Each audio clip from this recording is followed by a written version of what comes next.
All right, welcome in everybody. It is Friday. It's time for another edition of Full Court Press. The calm before the storm, Rob Bino. That's what the Friday slate is at this point. They give us a couple games. At least, at least we've got the Mac and the Ivy back on Friday. In, uh, apparently, have been fine being lost in the shuffle the last couple of weeks, but they're back on Friday night, where they belong. You got to have these smaller leagues. There's an opportunity there for you on Friday to play Friday, Sunday, and get your game seen. And so it's great that the Mac and the Ivy, which always used to be on Friday, pretty much every game, are back in the Friday time slot. But first, Rob, before we get into Friday, let's talk about Thursday real quick. No get on the parlay. It was my only loss though, and I kind of got unlucky. Charleston had Connor Hickman ruled out like right before the game. It appears he is ineligible and done for the year. Is that what you've gathered on that one? It's what I saw, but I didn't confirm, but it looks that way. Yeah. He had been a pretty big piece since he returned too. Rob, I'll be honest. I didn't feel like I had enough time to really react to that news. The number didn't move a ton, so I just decided to ride out my bet. There's no way I'm backing Charleston without Hickman. Right. So that was a little bit unlucky for me. But I did get a little bit lucky with Mercyhurst. They kind of came back. I had them +3. They come all the way back, never really led in the second half, but lose by 1. So that was a good result for me. And then South Alabama rolls. So 2-1 night for me on Thursday. Bounce back from the 5% loss on Wednesday. How did Thursday go for you?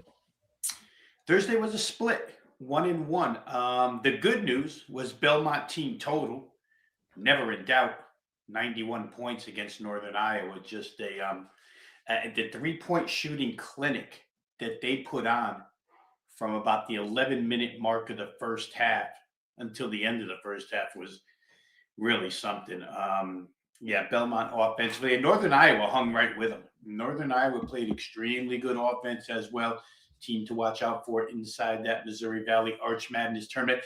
The unlucky was the Florida International Delaware game, which was the craziest. If that had been a March Madness game, opening round, first round, we'd have seen the endings 100 times by now. But just to let the folks in who didn't go to Twitter or see, I think Bayou was with me on his frustration in that game. Delaware leads 62-46, going away victory. No problem. 5 minutes left. FIU cannot hit a thing. They had only scored 16 points the entire second half, missed every shot they took, basically.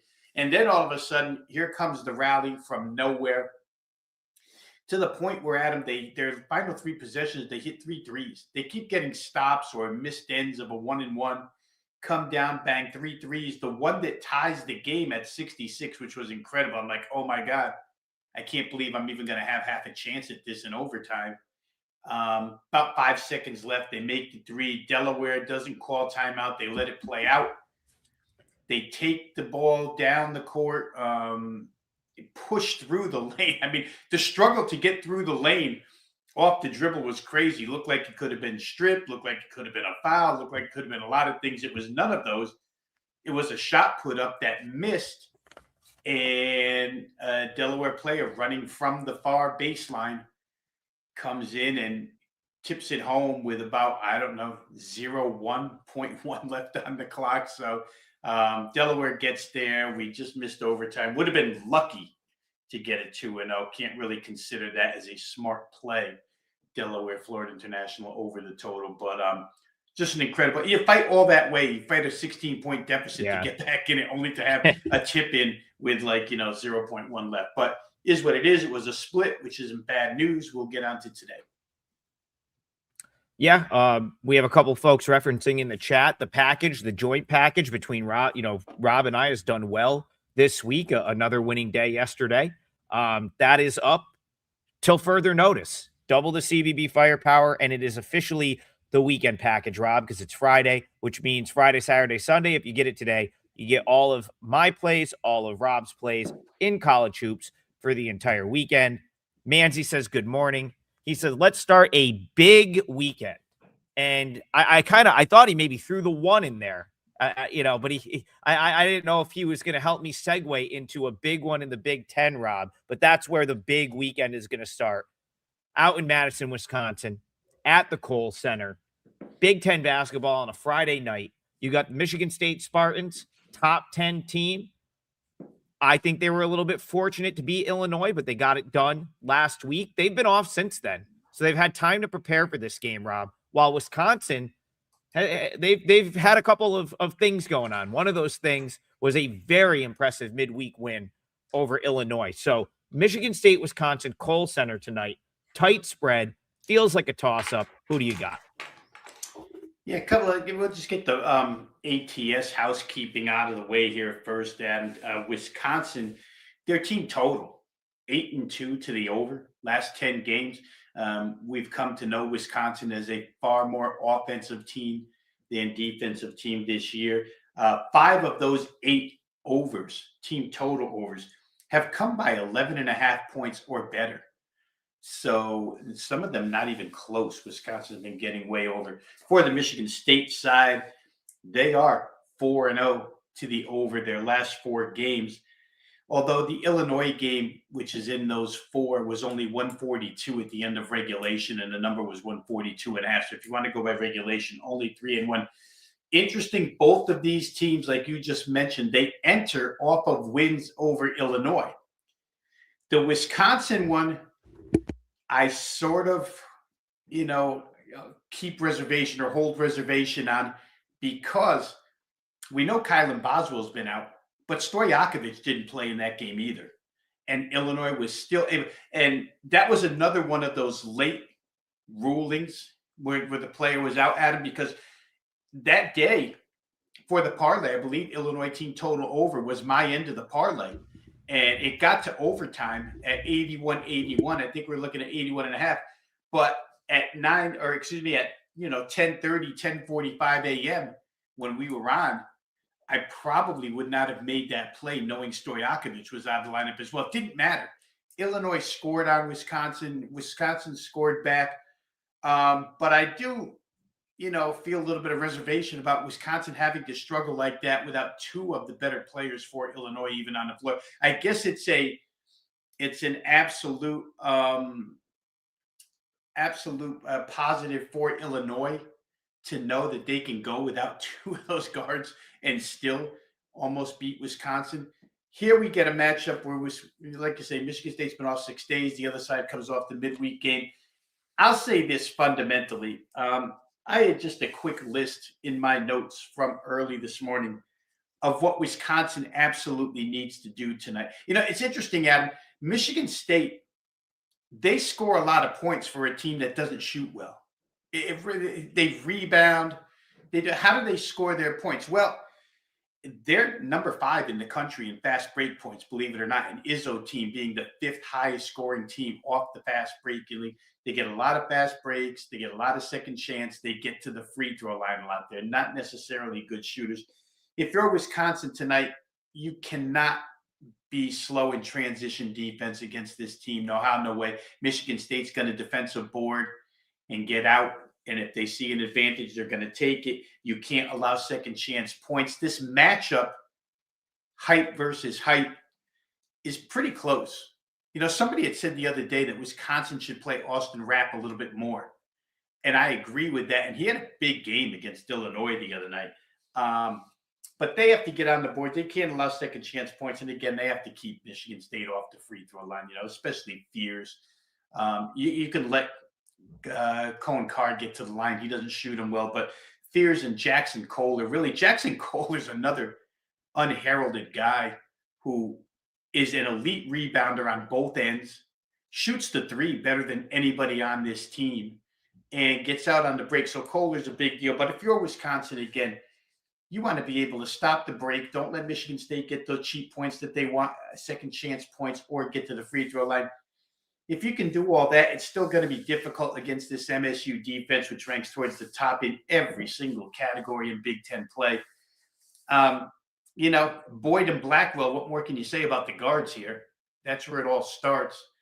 And they do have a little bit of ability to shoot from the outside with the bigs, to crash the boards with the bigs. My first inclination here when I started going through this was I'm going to play Michigan State. I don't know that Wisconsin is going to be able to consistently score in this game. But what kept me back a little bit, Adam, is the fact that, yeah, Michigan State is a fast break, a solid fast break team, and they depend on it a lot. But the Wisconsin team doesn't turn the ball over much. So, again, if they're not slow in transition defense, they could hang in there. I do still think Michigan State's the better team. Somebody pushed it up to 2.5 this morning, came right back to 1.5. Let's look now real quick before I turn it over to you and see what the line is here. Yeah, we're back to 2.5. So this line's done some flip-flopping over the course of the 3 hours between 7 a.m. and 10 a.m. now Eastern time. I would probably look Michigan State's way just because I think in the end, that rebound toughness is going to get them through. And again, I wonder slightly about Wisconsin having to struggle so much against, not struggle because Illinois is a tough team to beat, but feels like when you don't have Boswell and you don't have Stojakovic and you're leaving it in the backcourt to Wagler solely, you should be able to win. They couldn't do it. We'll see. I don't see a lot of lane penetration out of Wisconsin. I'll tell you that Nick Boyd is going to have to shoot threes because he's going to go into the trees and get swatted away. So rim defense is huge on the Michigan State side. If I'm going to take a stance, it's going to be with Michigan State minus the 2 points. Yeah, if I had to take a stance, that's how it would be as well. I threw the Michigan State hoodie on this morning just because I was like, what are we going to talk about here? I knew we would talk about this game. If I had to bet it, that's the way I would bet it. But I want to go through, my breakdown is just going to be kind of, there's a lot of good comments coming in from our viewers for this game. And so I want to kind of just like answer them one by one because I think it's very interesting. So we'll start with Mark. He says, how do we not take Michigan State money line? Well, it depends on how you think this game is going to go, because if you like a team that's going to win in the gray area, that's going to win all of the intangibles, you got to love Michigan State money line. But the game of basketball is still putting the ball through the basket. And Wisconsin, if they get going, they can shoot the ball, and then you have to worry about them kind of riding the home atmosphere to an 8-0 run, a 10-0 run. And that's something that Michigan State has been prone to. They've had a couple of very near, well, no, they did have a catastrophic loss on the road to Minnesota. And prior to that, Rob, they almost lost to Rutgers at Rutgers. That is not those are not good road results. To throw one more in from much earlier in the season, they only won by 4 at Penn State. So like if you're having these near misses on the road to the bottom half of the Big Ten, try the Kohl Center on for size, right? That is not the place that you want to go and have a hiccup and suddenly give up a 10-0 run, to a Wisconsin team that can make shots, and suddenly you're in a 10-point hole. Now you got to claw back. Ocho says both teams are off OT games. Yeah, but Michigan's game against overtime was a week ago. So what does that matter, right? They've had a week off. And I just want to double check that because now I'm going off memory, but yeah, they have not played. They have not played since Saturday when they beat Illinois in overtime at home. Wisconsin has had to play multiple games since then. And one of those games was, of course, an overtime trip to Champaign. They've actually played back-to-back OT games because the game on Saturday against Indiana was decided in overtime as well. So again, not created equal in my opinion. I think that probably favors Michigan State a little bit. That was that game took a lot out. In my opinion, that was a grueling game for Wisconsin to have to then go into OT with Illinois. Really needed a big second half to do it. Let's go to Shane. So Shane's going to be in the building tonight. I absolutely love this, Shane. I'll be in the building somewhere tonight too. It's just not going to be at the Kohl Center. So I absolutely love that. Shane says Michigan State playing in Madison. Give me the Badgers. Well, if you like the home angle, and if you agree with Shane, who's saying the Badgers are going to hit a bunch of threes, if Wisconsin's hitting threes, they're probably winning this game. Like if they go out and have a night, Rob, where they shoot 40 or 50% from three, I'd be shocked if Wisconsin doesn't win this game. So it really comes down to And this is why I kind of I don't like throwing the term coin flip around because I feel like too many people throw the term coin flip around. And it's like, just because a spread is one does not make the game a coin flip. The reason I think this one fits that sort of moniker is it's really going to come down to how Wisconsin shoots the ball. If they don't shoot it well, Michigan State will likely win in every other area, which means they should win the game. But the great equalizer in the game of basketball, where you only earn points for putting the ball through the basket, is the ability to put the ball in the basket. Wisconsin can do that. They can shoot the rock. If they shoot it well tonight, they will win. And that's why, even though I lead Michigan State, I'm out of this one. Ocho says Michigan State will kill them on the glass. Yeah, they probably will. But again, you don't get points on the scoreboard for rebounding. You do get points on the scoreboard for the ball going in the basket. And that is the fear for me with Michigan State, is that Wisconsin gets hot and suddenly they're able to sort of ride that Kohl Center atmosphere to a lead, which means they can probably win the game. But enjoy the game tonight, Shane. Good luck, whatever you decide to be on. I feel like if you're at Kohl Center on a Friday night, Rob, Wisconsin, Michigan State, you've already won. It doesn't matter what you're on right there. You're already a winner. Yeah, and the game, real quick, just to sum it up or wrap it up, it's such a contrast. Wisconsin is a fast-paced team, third fastest tempo team in that league. And that's how you want to beat Michigan State's defense, right? You want to get out and get down the floor as quick as you can before they can set up. And again, I don't see Blackwell and Boyd getting to the rim a lot against this Michigan State team, which not only rebounds but blocks shots as well. They protect the rim, let's put it that way.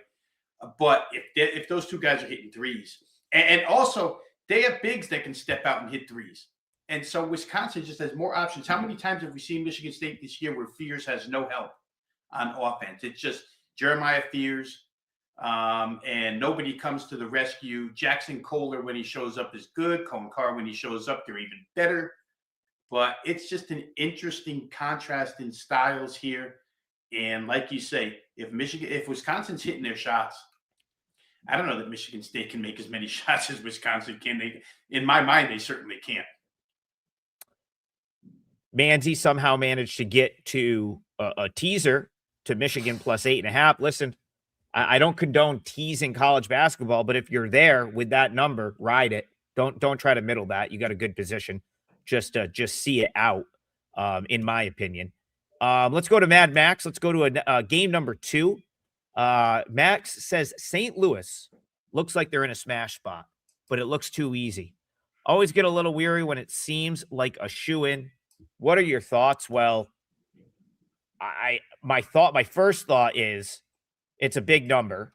My second thought is, Rob, it's big for a reason. My third thought is there's not a chance that I would take Loyola Chicago. So my very quick handicap before I turn this over to Rob, if you do not like St. Louis, find something else to bet. In my opinion, there's no basketball reason to think Loyola Chicago doesn't get their brains beat in tonight by the St. Louis team. My number is actually higher. It's not that much higher, but I'm at 20.1 since I've basically taken every prior out of my handicapping for Loyola Chicago. It's what I had to do. Rob, I told you that this was a team that kept showing value for me because of like where I expected them to be at the beginning of the season. Now on in-season data, I've got St. Louis minus 20.1. So I didn't have many numerical edges today. This one is not enough for me to act on, but if you can get 18.5, which is it opened 18.5, it's still 18.5. I think there's actually slight value on the Billikens. Do you agree or disagree? Well, I can't disagree. I mean, St. Louis has been too good to boosting the accounts this year, and they've just been too good on the floor. My first, when you have a team like St. Louis, Adam, in a conference like this, the first thing I did was say, well, is there a game on deck that might have their interest? Then I remembered, oh, yeah, it's the A-10. There's nothing that could be on deck that would have their interest. It turns out to be Rhode Island on Tuesday night. They haven't played. They're another team that hasn't played in 6 games. They'll have played 2 games in 10 days when they take on Rhode Island down the road. Listen, Loyola can't defend anything. If you firmly believe that Coach Shirts might say, let's pull guys second half, and you want to get in and get out, you want to play first half because the number's a little bit cheaper if you split it that way. And maybe St. Louis has been off to some great starts this year where they've just destroyed people in the first 10 minutes and you collect your cash pretty easy first half. But I don't know that I would fear anything as far as full game is concerned here. Loyola gives you no reason to believe, unless St. Louis is just that, either they're rusty from 6 days off or they're just not caring enough on defense to let Loyola score. If either of those things don't happen, this has to be a 25-point win for the St. Louis side. I think, in my mind, this team is probably absolutely hungry to get back out on the court and do some more offensive damage. Sure. And there's just no keep up for Loyola here, Adam. So I looked at team total. It's like 87.5. You have to get to 88. Not that St. Louis can't, but I don't think I want to go there just because if the end of the game gets like we're winning by 30, who cares?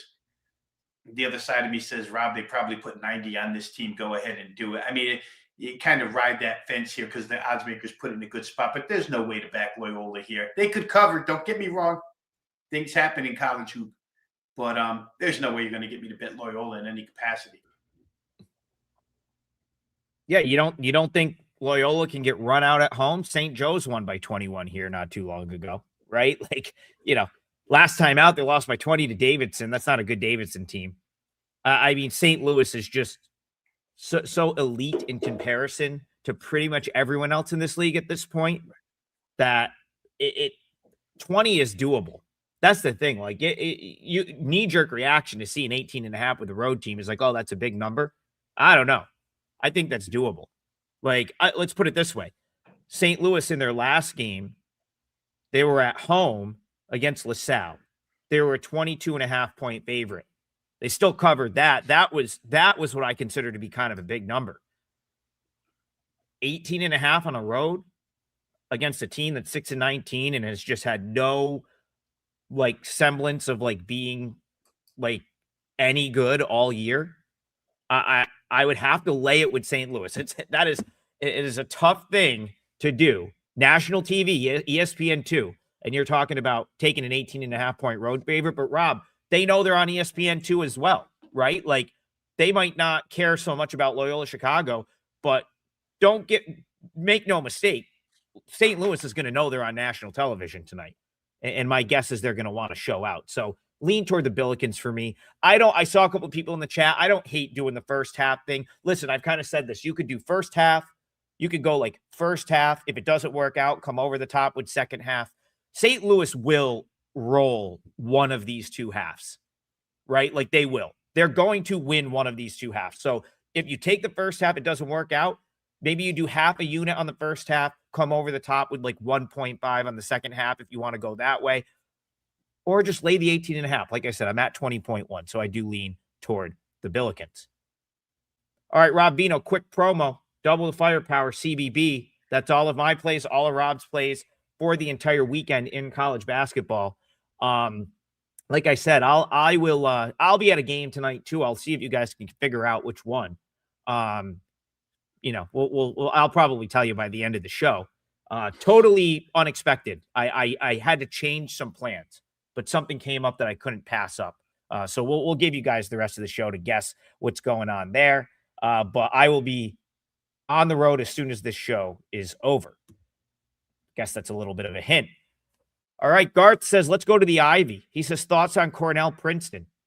He's leaning the home dog with Princeton. Also, real quick, Twitter, it looks like changed the algorithm. So I'm just going to make this announcement on a show-by-show basis now. If you are accustomed to watching this show on Twitter, you're going to have to go to YouTube. I've retweeted the link, but I don't know that WagerTalk is retweeting the link from theirs yet. I just have to, that's going to be a PSA. I'm going to have to say it for the next week or two because some folks said they couldn't find the show live the other day. We're always live on YouTube, so you may have to start watching the show there. Okay, back to Garth, Rob Bino. He wants to talk Cornell Princeton. We talked about this game earlier this year. I was wrong. believe I put Princeton in our parlay, and they got their teeth kicked in by Cornell. I was completely wrong about Princeton's ability to handle the Brian Earl 2.0 pressure, right? This is Joe Jocks. He's basically was an Earl assistant. He's playing the same style that Brian Earl played at Cornell. I'm on record calling them Timu Cornell, which is apparently offensive. But I really believe that this Cornell team is like a knockoff version of the Brian Earl teams. Rob Vino, we have raved about Brian Earl on the show and the job he has done at William and Mary. So my question to you is this. Cornell, what does Princeton do to not allow what happened in the first meeting to happen again here? I don't know that they have the answer. What do you think, Cornell, Princeton? Well, they probably don't. I don't know that you can change that quickly, Adam. Again, that game was January 30th, so you're talking about a 2-week period to make adjustments. And again, I'm one of those guys who says coaches always want to fix what went wrong, but if you can't handle a certain style, just refer to the 2 meetings between NC Wilmington and William and Mary to use a comparison. NC Wilmington, as good as they are, second time around, couldn't beat this style. And it could be the same exact thing for Princeton. Cornell's actually playing pretty well at this point in time. I think 4-1 their last 5. They continue to score at will. You have to outscore them to beat them. Penn, Fran McCaffrey was able to do so a couple games ago. Fran outscored him, got over 90. But Princeton was just beaten in every single area of the game the first time around. Just to give you some quick numbers from that box score in that game. How about Cornell? From 2-point range in that game, Adam, 24 of 27. Who's the guy who missed the 3 shots? 24 of 27, 89% from inside the arc. 11 threes to go with that. Free throw line wasn't necessary in that game. Again, certain teams can't handle certain styles, no matter how good statistically they may look. It's the same in boxing. Matchups make fights. Matchups make these games. I don't know that Princeton's equipped enough to slow Cornell down. What slows Cornell down, Adam, is a bad shooting night. And if that happens, but when you're that close, when you're inside the arc hitting 89%, that's kind of red flaggish. Like, how did you allow? I get that that's that's like an beyond excellent shooting night when you shoot 89% from inside the arc. But the defense has to be somewhat responsible for that as well. And can Princeton correct all of that? Suppose Cornell shoots, I don't know, 70%. They shoot 20% less tonight.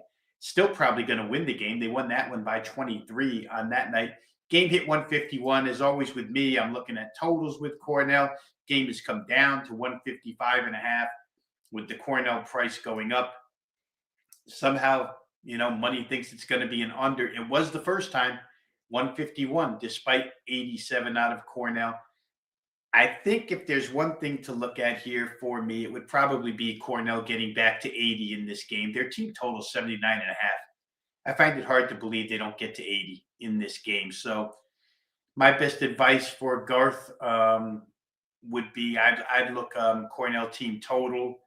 And Garth says he's leaning home dog, so he's taking points here. I'm coming from the other angle here, coming from total side. Cornell team total over 79.5. Rob, I think you made the best point you could possibly make on this game, comparing it to the Wilmington, William and Mary sort of dichotomy that we just saw, where like Wilmington's, of course, last night also shout out Colin Gregory. His parlay would have hit Belmont to Wilmington. We talked on the money line parlay we talked about on the show, but like that's a great example. Wilmington, since the William and Mary games, right? Like they crushed Charleston. They win big last night. They won all their other games, but they just can't handle this style. It's just a bad matchup for them. And it like didn't even matter that it was a huge home game sellout at Trask Coliseum. William and Mary went in there and won no problem. Now, this is a weird one for me because I didn't have many numerical edges on today's board. A lot of the numbers are close to what I make them. One of them, there's really only 2 that stuck out. One of them was Princeton. So like Garth, I get where you're coming from, being like, yeah, I kind of maybe like Princeton on the number because now you're up to 3.5. Cornell took money, so you're up to 3.5. My number leads Princeton as well there. And listen, Cornell, they could mess up a game like this. Like Cornell by no means is a great team this year. So they can come out, play poorly on the road and, not really defend, and suddenly Princeton's in the game. But I look at the way they've played of late. They've won 4 of their last 5. One of those games on this stretch was an 87-64 win over Princeton. And the one loss on that stretch was to Penn, who really has some offensive talent at this point. That's Fran McCaffrey. That's, he inherited a couple of guys that can really score. And that's a team that I think matches up well with Cornell. So for me right here, like, I just want no part of fading Cornell with a team that I don't think is equipped to play their style. Princeton is clearly not equipped to play their style. So I actually leaned toward the big red, but it was the number that sort of kept me off, because as much as I think this is a nice stylistic matchup for Cornell, I want no part of them as a road favorite, because they're still not that great of a team. This isn't, if it was Brian Earl and the teams from a couple of years ago, sign me up. I'll lay 5. This team, don't really want to lay 3.5. So I don't know if that was enough to talk you off Princeton. Not trying to talk you off Princeton, but for me, it has to be Cornell or pass. Just the matchup, and going back to what Rob said, I think nailed it. Hard to imagine they figured out in this quick of a turnaround since the last time that these two teams played. Good discussion there, though. That was an interesting one. I'm glad that one got brought up. Because I thought that was an interesting conversation. Yeah, their path, Adam. Princeton's path is just to score more this game. Don't score 64. Shoot better. Cornell will allow you to score. That's their path if you're going to play Princeton. Just think that their offense is going to be better, because I don't think their defense matches up against that style. Oh, look at this. Silver Hazy says, hey, Trig, wifey gave me permission to go to a game next weekend for my Valentine's Day gift. I'm in Southeast Michigan. Want to go out of state? What do you suggest? I'll have to look at the schedule and get back to you. Southeast Michigan. So I'll have to figure out. You can get down to Ohio. You could probably get over to Wisconsin. Illinois isn't too bad. I'll have to see. We'll get back to you. I will jot that down. I'll look at the schedule. I will be at Merrimack Siena next weekend. That's where I will be on Friday night. I think that might be a one-off for me, especially after this weekend, but can't miss that one. So, that's going to be Massachusetts by the New Hampshire border. Don't know if you're in the market for that, but that will be a fun one. That's probably sold out. But I could probably get you a ticket to that if you needed one regardless. All right, back to games. We've got a lot of donations today. Hopefully that will make Kelly in Vegas happy. She was not thrilled that I informed her I will not be doing full court a last call tomorrow. So Rob, you will have a guest host to do the games because I will be in an arena. And again, I will reveal that at some point as the show goes on. I want to go to Robert Serpis first. Robert wants to go to the MAC. I love talking MAC basketball. He says, any thoughts on Mount St. Mary's? I'm all in on Mount St. Mary's. Well, I get it. They're on the road in Lawrenceville, New Jersey tonight at Rider, who's been one of the worst teams in Division I all season. But I will note that this is kind of a tricky trip. It is. So Rider's not the easiest place, I think, to play. Rob, back in the day, I got a name for you as an NBA guy, Jason Thompson, great Rider Bronc, first rounder. Those games, so Jason Thompson is the same age as me. He was in school 2004 to 2008. So his years at Rider, it's unfortunate he never got to the NCAA tournament. The reason he never got to the NCAA tournament was he either had to go through the Marist, Jared Jordan teams, another guy that had a cup of coffee in the NBA. Thompson had a great NBA career, but he also had to go through Fran McCaffrey's Siena teams. I believe we beat Rider in the final one year, but you want to talk about kind of disappointing that he never got his crack at the NCAA tournament, because those were some really good Rider teams that just ended up not being able to get over the hump against better teams. But Jason Thompson, best player in the history of Rider. Rider has seen better days. I'm sure that they would love to get back to that point, because this gym, Alumni Gym, Lawrenceville, New Jersey, used to be rocking for Rider home games. It's small. They put the kids in the end zone. It's almost like a cutout. And they it's like auxiliary bleachers that are loud as hell. It is a great atmosphere for Rider basketball when Rider's playing well. You know what? It hasn't even been that bad this year. Now that the kids are back, I've seen some Rider fans at games. It's obviously not as many when you're 3-20 and you've only have one win over a D1 opponent this year, Rob, which was a game I happened to be at. They beat Iona. You know, tough times. But the reason I bring all that up is Mount St. Mary's has to make the trip. It's not an easy trip. And I was on Rider in this game in the first meeting. I felt like I got a little bit unlucky to push. I had Rider plus 10. Rider was tied at half. It was a very, very competitive game. And Mount St. Mary's kind of distanced themselves at the end. So this was another one. My number kind of came out right in this range. But I don't think it's going to be that easy.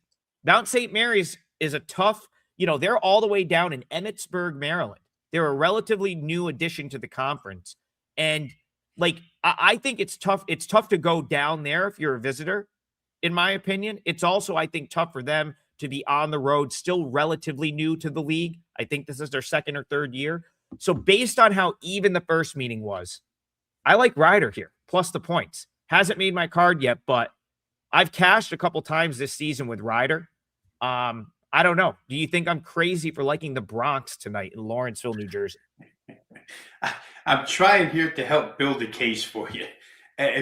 Rider, first of all, I could not get involved here just based on the ups and downs of results by Rider's offense. 90 against Manhattan, 81 against St. Pete, and then 52-47 in their last two games. Lose by 29, lose after that by 26. However, in Rider's defense, those defensive teams in the league, right? Marist and Merrimack. If anybody's going to shut Rider down, Rider's the worst offense. So you put the worst offense against the two best defenses, and you probably come up for that result. The fact that they got to 81 and 90 a couple of games before is kind of interesting, but they have the ability to get destroyed. Mount St. Mary's wins by 10 the first time, as you mentioned, Adam. They didn't really allow much in the way of offense for Rider. Rider shoots 30% from 2-point range. 46 shots inside the arc and can only make 14. It's tough to bet a team solely based on what would be considered a defensive step down in class off of their last two and a Friday night home floor. Mount St. Mary's is a more talented side. They're not great offensively, which I guess is what would kind of hold you back from laying 5.5. Again, the total is the thing that's been really pushed here. Down to now 137.5 is the low point I see. And 132 were only scored in the first game. So it shouldn't get a lot of pace. You probably get a lot of bricks. I don't know. Maybe I could agree with the folks who moved over down 5 points and got their ticket in on under, but under's not generally in my vocabulary at this price range, 137.5, no matter who's playing. So I'd have to let it pass. I would find it really hard. It's one of those, we used to say, just hold your nose and play the dog. Rider's that kind of dog. There's spots where they cover, but you have to just cover your eyes and wait for the final. Yeah, it's a really good point, Rob. Where I've had success with Rider so far this year is in that almost like that 8 to 11 point dog range, where if they're in the game, you're probably going to have a good chance to cover the number. This is one of those where it's it's just a little too, the number is such that it's if Mount St. Mary's can get a lead at the end and then they take a couple of trips to the free throw line, you could be in trouble. And honestly, that's how the first meeting went. I was in that game the entire way. It was tied at halftime, and they nearly covered 10 with the last 2 minutes of fouling, going to the line. All of a sudden, Rider needs to make a shot. Now they're not a great offensive team, as you've pointed out, and now all of a sudden you're kind of in need of a late sort of like backdoor situation when you're talking about a number like 5.5. So that's ultimately why I passed on that one. But again, I'd be weary of laying points on the road with Mount St. Mary's. This is not last year's team, which I didn't even really love last year's team that somehow made the NCAA tournament. I think Mount St. Mary's has been overvalued all year, and they are overvalued still, in my opinion. All right. Here's what we're going to do. So I gotta shout out Mad Max real quick. We appreciate the donation, but that's a Saturday day game. We are going to leave Saturday games for the Saturday show. So I will be texting Kelly Stewart as soon as I'm off the show, even though she's mad at me right now. And I'm going to say, Kelly, Kansas, Iowa State has to open the Saturday show. Why would it not anyway? It's a 1 p.m. game in Ames, a huge game between two top 10 teams. So Mad Max, we will do that one tomorrow. First thing on last call. If you want another one, let me know in the chat. If you want one from today, because I feel like we owe you one from today. Appreciate the donations. A lot of donations to the show. Like I said, Rob and I, we donate the donations to charity. It's more of a pride thing. I just want to out earn donations on all the other shows. Then I've got ammo when Kelly's not happy with me. You know, I don't know if I actually don't know if that's ammo or not. We'll find out. Colin, you got it. All right. So the reason I'm not going to be on last call tomorrow is I had a opportunity to go to the Duke game fall in my lap, which I can't pass up. Duke Clemson tomorrow at noon. I would do the show from the arena if I was in like, you know, some other place, but I don't think the Cameron Crazies are going to allow that. They're very loud. And I have to imagine you won't even be able to hear in the arena at 11:15 when last call is going. So I will be in the DMV-ish area this weekend. So Colin, you got it correct. As soon as this show is done, Trig on the road, bombing down the whatever highway that is to get to Washington, D.C. It's about a 6-hour drive from where I live. I should be there with a few minutes to spare. And I am going to this game tonight. George Mason, George Washington. It also happens to be a client play for me, and it also happens to be my leg of the parlay. So we're going to knock out a couple of birds with one stone. I've got 2 client plays locked in for tonight already. So I felt like, you know, I can give one of them here. I am on George Mason plus 2.5. I cashed earlier this week backing George Washington. And in that breakdown, part of the reason I really liked George Washington against Rhode Island was I did not think that was a game that was going to matter that Rafael Castro was not there.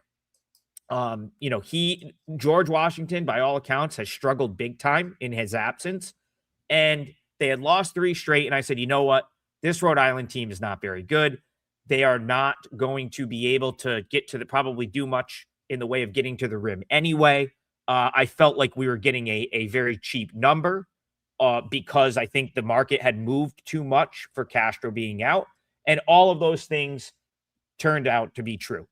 We got in at George Washington minus 3.5. I believe the final was 5. It should have been a lot more. George Washington got it done.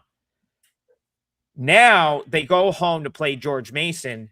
But Rob, I don't think they can win this game without Castro. I think he's too important to keeping George Mason away from the rim. And George Mason, for as good as they've been this year, they really don't shoot the ball particularly well. So they kind of have to score at the rim. And now that you don't have Castro, I feel like they will score at the rim. They won the earlier meeting with this George Washington team. Castro played and he played well. So you take Castro out, suddenly George Mason maybe gets some offense that's a little bit easier than they would had they had to deal with him being the rim presence that he is. And I kind of think the wrong team is favored. So I took George Mason plus 2.5. For parlay purposes, we're going to call it plus 2 because they've taken a little bit of money since. I will be rolling into GW tonight on the visitors. This is called the Revolutionary Rivalry, Rob Vino. Did you know that? This is a rivalry game, and I'm going to go with the visitors. George Mason will have a bunch of fans there. G-Dub had a bunch of fans at their place earlier this year. I expect a good atmosphere, and I think George Mason wins this game. Rob, with no Castro, Do you have a weigh in on the total here now, knowing that George Mason might be there for some easier points? Yeah, and I always feel like with George Mason, I want to play lower scoring games just because the defense has been so good. First time around, just to your point, the importance of Castro, Adam, 8 of 13 from the field, 17 points in that game, 10 defensive rebounds, 12 rebounds overall. I mean, it's by far and away leads the team. So obviously, you're taking an awful lot away from a team that's already missing Benjamin to begin with. So GW loses the first time around by 5 with that production from Castro. Hard to see them, or excuse me, on the road. Hard to see them coming back home here, even though the revenge angle, I guess you would say, because it's in-state rivalry, could apply. Just tough when you're outmanned, and especially on the defensive end. Sometimes George Mason goes into these droughts, these scoring droughts. But again, to your point, without Castro at the rim, probably not anything extended here tonight. So I could see the George Mason side total wise. To me, it still seems a little bit high, Adam. It started at 150, and I get GW wants to play with pace, and that's probably their only ticket to victory here. But Mason was able to control it the first time. Do they control it on the road? Maybe not for all 40, but maybe enough to stay under 148.5. So that would be, as far as total is concerned, that would be my look, under 148.5. Seems like money's gotten there a little bit, 150 bet down to 148.5 in that game. So I think I would lean under. I like that. Yeah. I mean, listen, again, I'm just banking on maybe a couple of easier points, but George Mason has not put the ball in the basket with any sort of like regularity of late. So, I don't dislike the look at under by any means. Like the way that these two teams like play, you would think that this is a sort of dogfight, lower scoring, close game team that's got to dig in and get a defensive stop. I just feel like with Castro, I'm getting pretty good value getting the bucket with George Mason. So George Mason will be my parlay leg, Rob Vino. I'm putting you on the spot. 13 minutes left on the show. What are you looking at for the parlay today? Yeah, boy, this one was hard, Adam, because I got to tell you, I wanted to try, just based on spot, I wanted to try and get to UNLV plus the 10 points against Boise tonight. Boise comes off of 2 really good wins against Nevada and New Mexico, and Utah State is up next for them, top of next week. It's that, UNLV won a couple games now. Maybe they can sneak in here plus 10 points. I'm not saying they can't, but what I am saying is I think I like one thing a little bit better. We talked about it earlier, and when we were talking about Cornell, and that's Penn and Fran McCaffrey at home tonight against Columbia to get beyond their team total of 74.5. Penn has started to, they were kind of choppy, Adam, for a while as far as scoring goes. They played Columbia a couple of games ago, 72-67 final in that game, and Penn probably couldn't shoot it any worse, whether it be from inside the arc or from the foul line, and they still got the 67 points on the road despite the poor shooting. They're asking me now to get 8 more points on the home floor with a team that shot well below what their expectation or what their average is every single night. I figure that law of averages, people call it, regression to the mean or whatever. I just call it positive point production, I think, is in effect here for Penn in this game against Columbia, which, to be honest, hasn't been that great of a defensive team so far this season. In the Ivy, they're rated as the league's worst defensive efficiency-wise. So it only makes sense that Penn would come back and shoot better against them tonight in their home gym. Again, they're not asking me for an overly amount of points extra to what we had last time. 67-75 tonight at home with a little better shooting against a ridiculously bad defense. I'll take my chances here. Like I say, UNLV crossed my mind, and I wouldn't talk anybody off UNLV tonight because of the situation, but I think I'm going to roll with Penn. The Quakers, Fran McCaffrey, team total over 74.5. Fran McCaffrey's my guy. As you guys know, he was our head coach when I was at Siena College. back in the mid 2000s. The best days for Siena. Hope we can get back there at some point. Not quite there yet, but maybe Jerry McNamara will lead us there. As far as this game is concerned, something I've liked about Penn recently is like I alluded to this in the other breakdown. I think they have probably the most offensive talent in this league outside of maybe Yale. And Harvard's got some offensive talent as well. But like Penn, don't sleep on that trio of like TJ Power, Ethan Roberts. Like they've got some guys that can score the basketball for where this league is at right now. Like pound for pound, they have as good of scorers, like I said, as anyone in this league, maybe other than Yale, who's like the obvious best team. And then you've got Hinton and some guys that can really fill it up on Harvard. And of course, Fran, like he's all offense. Like he's all gas, no brakes. He's trying to put the ball in the basket. That perfect example.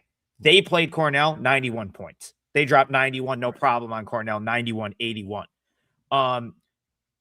They have the ability to throw some size in there, which I think is very important in this game. Penn has one of the bigger like rosters of the Ivy.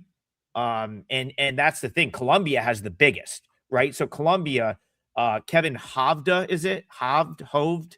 I'll butcher his name forever. He's the guy that came over from Florida, brought a lot of size with him. This Columbia team has elite size for the Ivy for a low major. But what they don't do very well, Rob, is take care of the basketball. And this is where Penn, they've got some guard quickness. They get up and down the floor. I could see this being like kind of a nightmare for Columbia, given the fact that Fran McCaffrey has now had the ability to make adjustments off that first meeting, which occurred 2 weeks ago, right? Like Fran's the type of guy.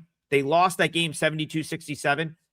He's probably going to go higher pressure. He's probably going to try to force turnovers on the bigs. And I think it creates more of an up and down game, which absolutely supports the thought that the team total goes over. I like Penn here. It was right on the number. Like my number came out almost identical. Like I think it was minus 2.6. If you force me to lean in this game, I think Penn probably finds a way to win. So I like that you're on the team total over because I think there's some correlation there. Let's go get it. It's a good matchup from beyond the arc for Penn too, Adam. They're like 11 in the country, 3-point shooting percentage, and Columbia is the worst 3-point defense in the Ivy.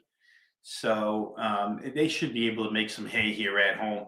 I like the way the odds makers gave us a number that is in pretty reasonable position to get ourselves over the total. Billy Humphrey says, hey, he said, we talked him off George Washington. That's why I love the show. Makes me smarter. That's the best compliment we can get. Obviously we'd, love you to go to the website, buy our picks, since that's how we get compensated. That's the only way we get compensated. So we appreciate you, supporting the show. The donations help. And then of course, if you really want to support, double the CBB Firepower package. Myself, Rob, it's going to be a great weekend. We'll be absolutely loaded. I have I have a second, so I put 2 4%ers out for tonight. I gave you one of them with George Washington. I've got another one on there that I like quite a bit. We've got 7 minutes left. I'm kind of scrolling through the chat. It seems like most people want to touch on the undefeated Miami of Ohio Red Hawks. So let's do it, Rob. Miami of Ohio. I had to swerve this game. I was going to go to this game. And then the opportunity to get to Cameron Indoor came up. And I said, well, Miami of Ohio, Cameron Indoor, Miami of Ohio, Cameron. Listen, Millett Hall's going to be rocking tonight. The game's sold out. It's on ESPN, national TV. Rob, I don't think this team would be undefeated if some of these MAC teams could step to them. And, the fact that they got by Akron early in the conference schedule, like I truly believe if Akron plays with Miami of Ohio again, Akron's probably winning the game by 10. Like I just think that it's a really nice story. I love it for college basketball. Listen, if for nothing else, The fact that Millett Hall in Oxford, Ohio tonight is going to have over 9,000 people there is tremendous. I would love to take a position on Ohio, but I just don't think they shoot the ball well enough to keep pace with Miami of Ohio. They will have opportunities to score. They will probably get to the rim.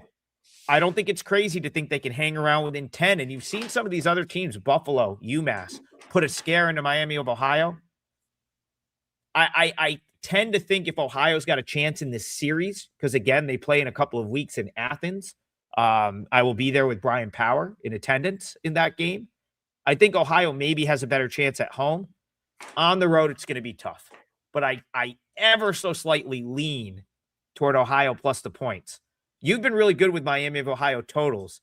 Do you have anything for us in the totals department? Miami of Ohio tonight. Yeah, they clipped us that one night on the parlay when Peter Suter walked to the free throw. Elmer missed a free throw too. Yeah, that was ridiculous. Yeah, they were missing free throws down the stretch. The two guys you want there couldn't get it done. But my idea would be, Adam, and I think it goes along with what you were saying about the second time around, which is going to come pretty quickly at Ohio U. I think for Ohio U, you have to see this one time first and then be able to react to it. And when I say this thing, I talk about the Miami offense, the pace they play at, the rate they shoot it at. You know, they looked like they were stumbling a little bit, and they just went to Marshall in that Max Sunbelt Challenge type deal. And they blew the doors off Marshall in that game. 90 points again. It's interesting. Their team total is 3-1 to the under in their last four. But it's difficult when you're scoring 86 and 85 and your team total is still under, because the odds maker's setting it up in the 87.5, 89.5 range. It's hard to get there every single night. But Miami's going to consistently score. There's no question they're going to be in the mid to upper 80s tonight against Ohio U. And what you need to do is what Frank Martin and UMass did. Score with them. Northern Illinois, somehow, some way, almost got this team, but I think that was more of a letdown spot for Miami of Ohio in that game. Like I say, I'd be more inclined to lean Ohio U when they're home after they've seen this once and they can react to it the second time around. But tonight, I don't know that I would take my chances with Ohio U.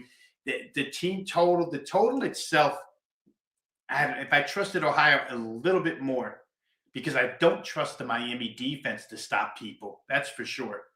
But the opposing offense, if Ohio can get you to, I don't know, I'm going to go out and say if they can get you to 76, then you probably get over in this game. It's been bet up a little from 162 to 163.5. Not going to say that I would fight against that. But I wouldn't be on Ohio U in the first time around. Might be their second time around. Probably, if you like Ohio U, you want Miami O to smoke them here, so that when we get to the next game a couple weeks from now, you're getting a little more value with Ohio U at home. Tough part is this. Miami of Ohio this year, they're first in the country, 92.7 points per game. They're first in field goal percentage, 53.6% from the field. Ohio doesn't rebound. They don't hit outside shots. Ohio, 334th nationally shooting the three. Outside of Pavletsky, no one can shoot. You know, Hathaway, what is it? Aiden Hathaway, Holloway. He's the kind of guy that like can take guys, you know, he's going to probably win his matchup with whoever he's on. But like, is it going to be enough? Especially when you're probably going to get out rebounded, right? Like, I don't know. I feel like it's going to be an uphill climb here for Ohio. And then you've got to wonder, in front of a packed house on national TV, does Miami, Ohio go for the jugular, right? Are they going to go to try to land the knockout punch? Are they going to try to show out on national television? I don't know how that works. Because on the other flip side, you could say, well, all the pressure's on them. Ohio's playing with house money. All the pressure's on Miami of Ohio, right? They could be a little too jazzed up for the game. That's really, really tough to tell. I don't know really how you quantify that. For me, what I can quantify is Ohio just does not shoot the basketball well. And at some point over 40 minutes, I feel like that's going to matter. So that's why that was a very difficult game for me to sort of make heads or tails of. All right, Rob, we have hit the end of the show. Like I said, check out our package, Double the Firepower, CBB. Rob and I, every play we make all weekend long. I gave you the first one I made for Friday. It's a 4% play. George Mason plus 2.5. And there's plenty of 2.5s now. So we'll go with that for the parlay. It's a 4% play for me. It's George Mason plus 2.5. Will be the first leg of the parlay. Second leg, Penn team total over 74.5. I don't know who the mystery guest host is, but Rob Bino will be on Last Call tomorrow with Kelly Stewart, knocking out games for 45 minutes after Gianni, leading up to tip-off of the game I'll be at, Duke Clemson at noon, Cameron Indoor Arena. It's actually going to be my third time at Cameron Indoor. My sister was a student there years ago. I'll see if I can dig up some photos of me in the student section. They definitely exist. I'll tweet them out. Appreciate you guys tuning in on a daily basis. As always, the game is live on YouTube and on demand. Have a great weekend. Cash your tickets. We will see you guys on Monday morning. Last Call tomorrow, 11 a.m. Eastern. Make sure you're tuning in, and have a great night.